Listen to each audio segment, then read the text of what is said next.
Welcome to this edition of the Native News Update on this Monday, June 13th. I'm your host for today's program, Paul DeMain, and today we're going to go to a special report having to do with the Mother Earth Water Walk 2011.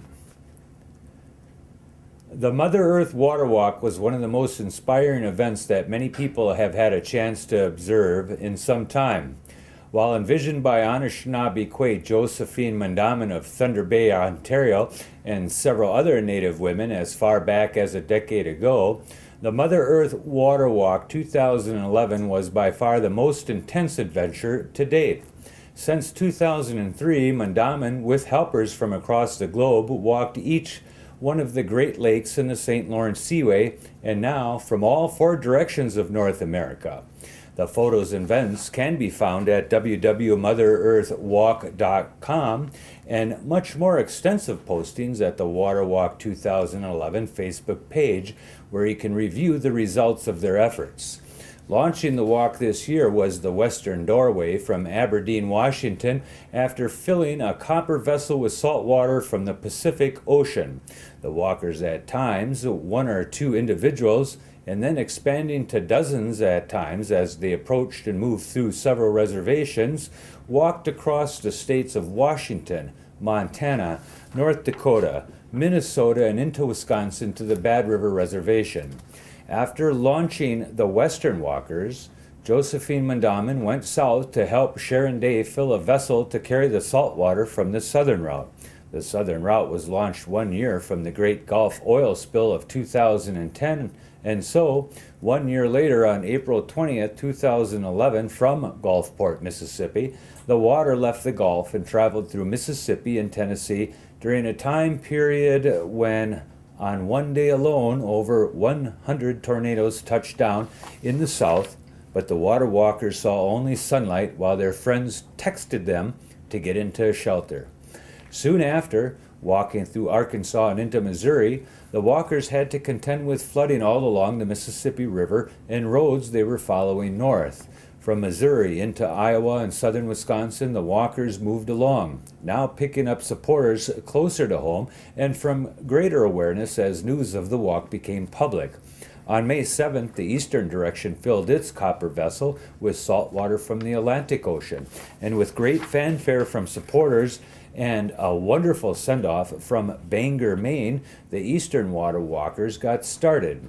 With representatives of the Passamaquoddy, Cherokee, Blackfeet, Penobscot, Micmac, and other Maine and Canadian tribes in attendance, they walked from Pitcher Rock, an ancient petroglyph site where they gathered the water to begin their walk through Maine, Quebec, Ontario, all the way westward to the Sault Ste. Marie, Michigan, and into Wisconsin.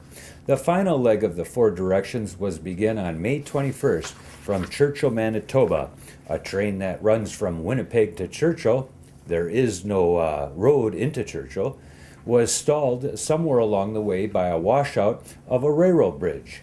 In order to obtain the water from the Hudson Bay, the water walkers had to find a bush airplane pilot to jump them into Churchill, fill the vessel, and return them to the train in order to bring them to Winnipeg, where the water walkers then took over on foot again. No problem for the water walkers was too big to overcome. This was their mission.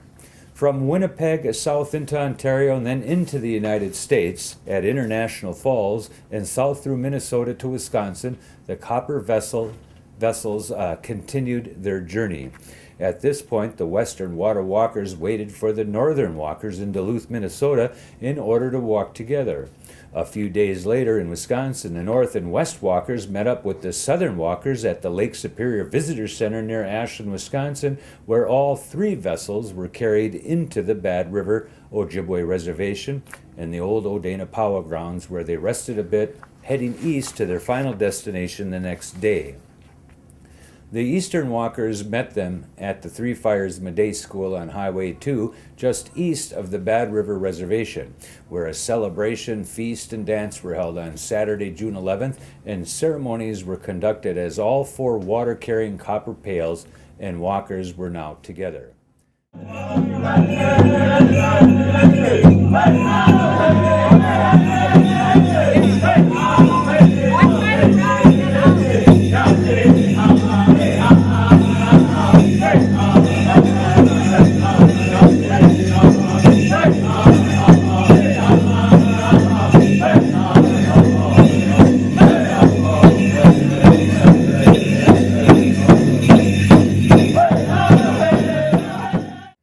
Finally, with all 4 groups together, the water was carried to Waverly Beach on the Bad River Ojibwe Reservation of northern Wisconsin, where spirit bundles from each direction were offered to Lake Superior, and finally the water mixed in a ceremonial and public ending to a walk that included millions of footsteps and hundreds, if not perhaps thousands, of people across the globe who believe in clean water for the generations to come.